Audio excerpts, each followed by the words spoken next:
Looking back on my public service life, one of the things I'm most proud of was in '99, as I went in as lieutenant governor, I decided to focus on the border region of Texas because I'd been in the State House from '85 to '90, served with members of the legislature who obviously were down in the border region of Texas, whether it was Cameron County all the way up to El Paso County, and recognized that those counties were not as well served as some of the counties in the state away from the border region. And so we created a committee, a border committee.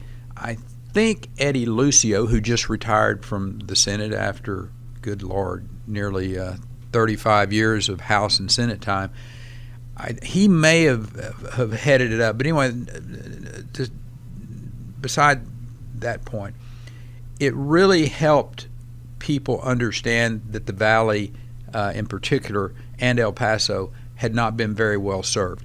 They didn't get the money for education. They didn't get the money for transportation. El Paso, basically in another time zone, gets forgotten from time to time. So I'm really proud that we drew attention to that. And I look now, that's been 20 plus years since we created that, 99 to here, was it 22 years, thereabouts.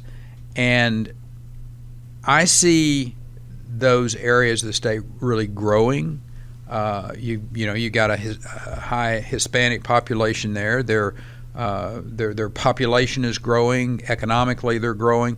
And here's one of the fascinating things. This last election cycle, and I know we didn't come to talk about politics here today, but when you give people the opportunity to succeed, and the best way you can have somebody succeed in the state of Texas is to get them an education.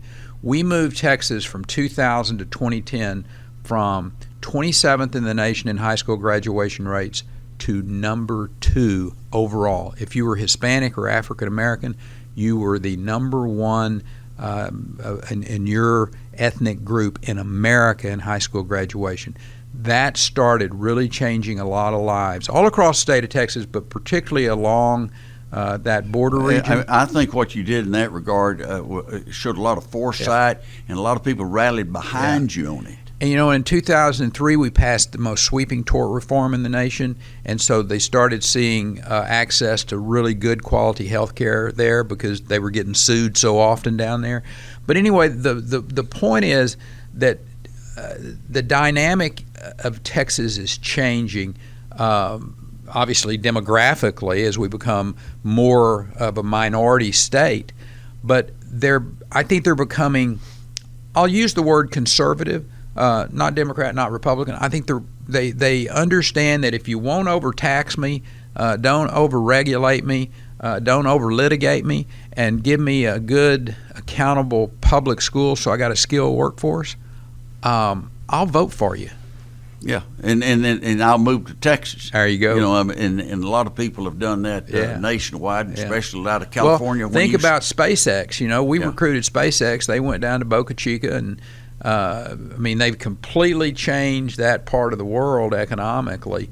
And I'm sure there's some folks down there that kind of like, man, we liked it the way it used to be, kind of quiet, nobody down here. And but when you really think about it, progress is uncomfortable.